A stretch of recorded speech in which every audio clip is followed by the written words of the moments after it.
Kongo mboka ya Bangkoko.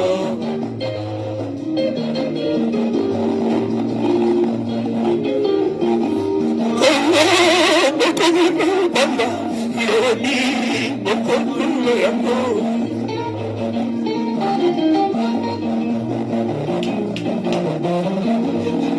Kongo mboka.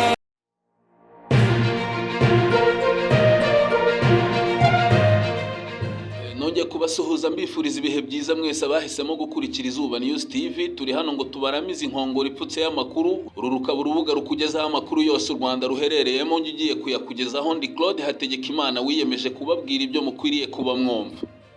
Ubu nkuzaniye andi makuru mashya avugwa muri Repubulika ya Demokarasi ya Kongo, aho abashyigikiye Moise Katumbi bahaye gasopo Perezida Tshisekedi. Uyu Tshisekedi kandi akaba yamaze kwemezwa bidasubirwaho ko ari we watsinze amatora. Ubundi duhite tunyarukira no ku makuru avugwa muri M23. Turagaruka kandi ku makuru avugwa i Burundi, aho bamwe mu banyapolitike b'iki gihugu batangiye kotsa igitutu Perezida Evariste Ndayishimiye bamusaba guhagarika umubano n'u Rwanda. Depuis ce lundi 8 janvier 2024, le président Moïse Katumbi est interdit de sortir de sa résidence de Cacheboué. Des militaires lourdement armés et circulant à bord de véhicules blindés encerclent sa maison. Cette situation, qui équivaut à une résidence surveillée de fait, s'inscrit dans une démarche, une escalade dictatoriale du pouvoir qui cherche à écraser toute forme d'opposition démocratique, pacifique et non violente. Moïse Katumbi est un citoyen libre dans son pays dans lequel il a le droit de s'exprimer et de circuler tout à fait librement. L'encerclement de sa résidence ne relève d'aucun fondement, aucune base juridique. Le pouvoir cherche tout simplement à intimider un leader politique dont le seul crime est de demander l'annulation des élections les plus frauduleuses jamais organisées dans notre pays. À ce titre, les mesures adoptées le 5 janvier dernier par la CENI d'invalider 82 candidats de la majorité présidentielle ne sont qu'un emplâtre sur une jambe de bois. Cet aveu de la CENI, de M. Kadima, ne cache pas les plus graves et les plus nombreuses irrégularités jamais enregistrées dans l'organisation des élections.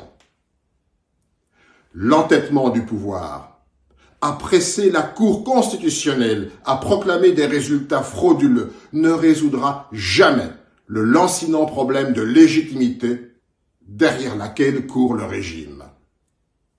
Qu'il soit entendu qu'en déployant des militaires armés, en faisant le pari de la dictature, du mensonge, de la fraude, de l'intimidation, M. Félix Tshisekedi sera tenu pour responsable de toute atteinte à l'intégrité physique de Moïse Katumbi.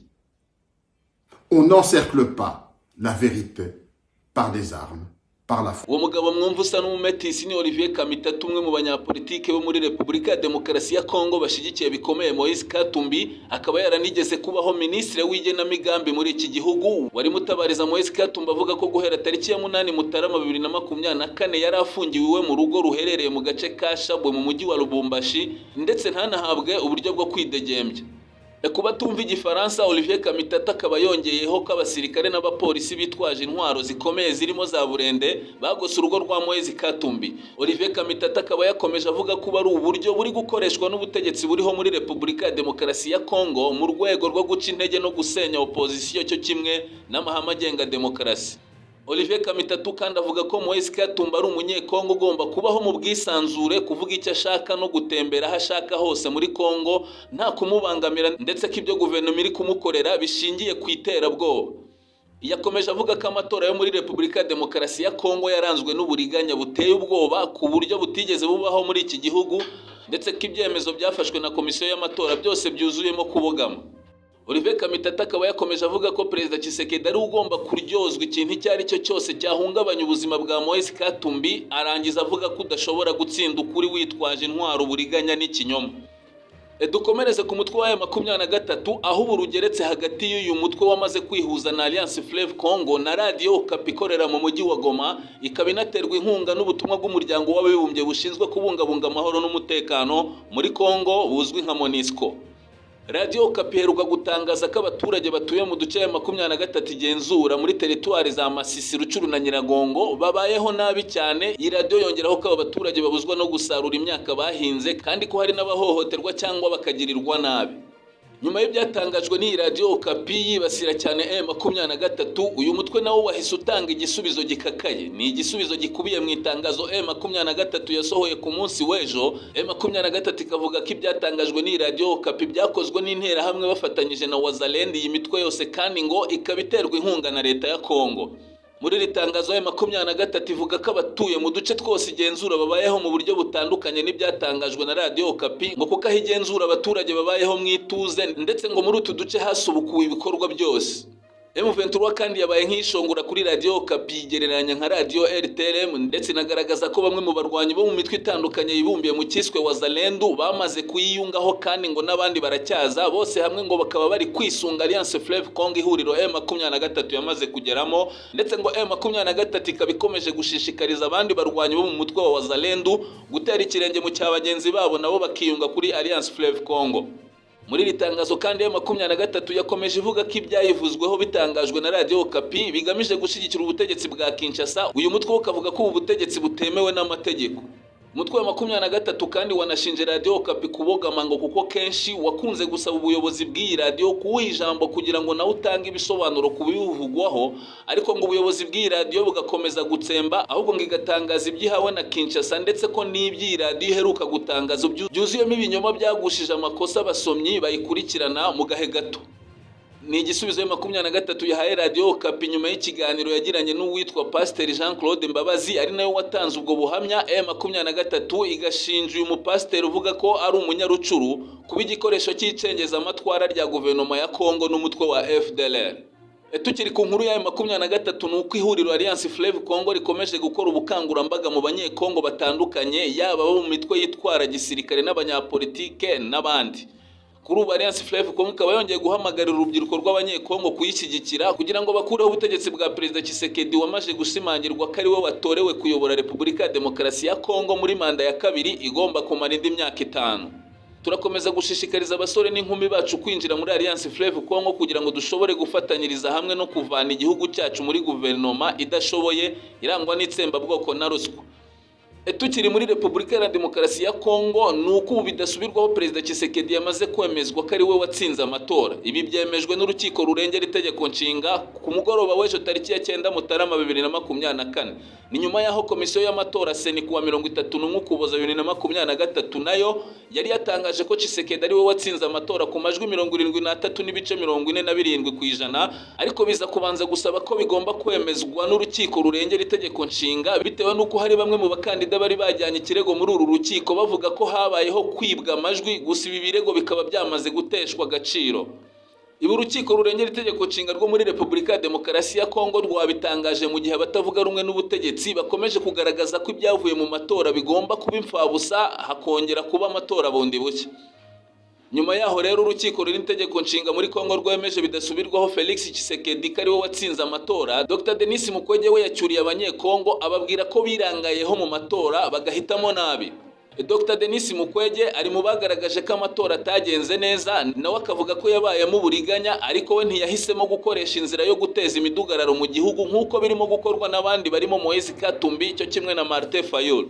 Aha Dr Denis Mukwege akaba yagize ati, nagaragaje uruhare rwanjye, abaturage bahisemo ukundi, nubaha icyerekezo cyabo, ariko abaturage bemera kubeshwa badahakana akarengane bakorewe kandi bagakomera amashyi abicanyi ntibabarwanye, nibo bagize uruhare mu bucakara bakorerwa kandi bagomba kwirengera ingaruka. Hari bamwe bumvise ubutumwa bwa Dr Denis Mukwege bavuga ko yatutse abaturage ba Kongo, mu gihe abandi bemeza ko yavugaga ukuri ko abaturage batigeze bashishoza muri aya matora. Reka dusimbukire no mu gihugu cy'u Burundi, aho abanyapolitike bo muri iki gihugu batangiye kwenyegeza umuriro no kuzamura umwuka mubi urimo gututumba hagati y'u Rwanda n'u Burundi nyuma yaho umutwe wa Red Tabaruga by'igitero muri iki gihugu cy'u Burundi. Tega amatwi witonze wumva uko bihagaze ku banyapolitike b'u Burundi kuri iki kibazo. Ishyaka APDR ryo mu gihugu cy'u Burundi ryatangaje amagambo asa n'ayagashoza ntambara, ndetse benshi mu babyumvise bakavuga ko amateka ashobora kuba agiye kongera kwisubiramo hadaciye kabiri, u Rwanda n'u Burundi bikaba byakongera kurebana y'ingwe nk'uko byari byifashe hagati y'umwaka wa 2015 na 2022. Iri shyaka ryasabye ubutegetsi bwa Perezida Evariste Ndayishimiye kutongera guhirahira ngo bugirane ibiganiro n'u Rwanda, ndetse rinongeraho ko Perezida Evariste Ndayishimiye agomba guhagarika imigenderanire n'imihahirane n'u Rwanda kuko rwanze gutanga abarundi baruhungiyeho mu mwaka wa 2015 barimo abajenerali, abanyapolitike, abanyamakuru n'urubyiruko. Uburundi bugashinja abo bantu kuba bari inyuma y'umugambi wo guhirika ubutegetsi bwa Pierre Nkurunziza, ariko uyu mugambi ukaza kuburizwamo, gusa biza gukurikirwa n'imvururu zahitanye benshi. Iri shyaka kandi ryanunze mu rya Perezida Evariste Ndayishimiye rishinja u Rwanda gutera inkunga umutwe wa Red Tabara uheruka kugaba ibitero mu gihugu cy'u Burundi mu bice byegeranye n'umupaka uhuza iki gihugu na Repubulika ya Demokarasi ya Kongo. Gabriel Banzawitonde uyoboye iryo shyaka akaba asaba kandi leta y'u Burundi ko yatangira guca ukubiri n'inyungu Burundi bwaba bukura mu muryango wa EAC, ngo kuko nta nyungu na nkeya babona iki gihugu cyaba kirambirijeho, ahubwo bagashyigikira ubufatanye n'ibihugu byo mu muryango wa CPGL ndetse na SADC.